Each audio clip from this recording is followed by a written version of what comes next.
یوټیوب چینل مې کتو چې ناڅاپه یو خبر پکې راغی او په هغه کې دغه یو ورکړي وو چې د مخامخ پاسنی تصویر تاسو لیدلی سئ چې نغمه د روډ د موټر په ټکر کې مړه سوه او له یوې او بلې خوا تاسو وینئ چې د نغمې تصویر دی او هلته د موټر تصویر دی هلته یې د دې په پزه کې پنبه ورکړې ده.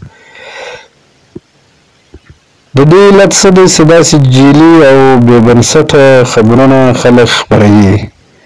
تاسو پوهېږئ چې یوټیوب یا د دې کې خلک د خپل سبسکرایب یا د خپل ویوز دپاره داسې غلط عمل کوي. دا یو ډېر لوېدلی عمل دی او پښتانه لوستونکي او اورېدونکي باید له داسې پلیتو چینلونو څخه ځان وژغوري او دا خلک وغندي.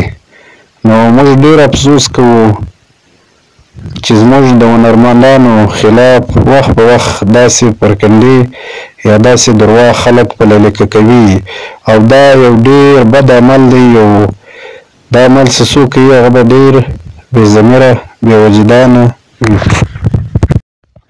نو قدرمنو عرض مې دا کولو چې تاسو باید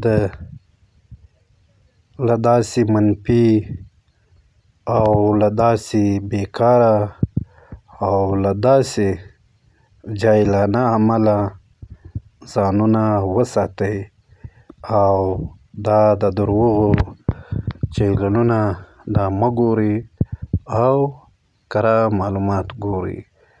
نو هیله لرم چې تاسو باندې به زما خبرې نه وي غمیدلې او ګرانې سندرغاړې د پښتو چې ډېره لویه سندرغاړې ده نغمې ته لوی ژوند او بریا لا غواړو.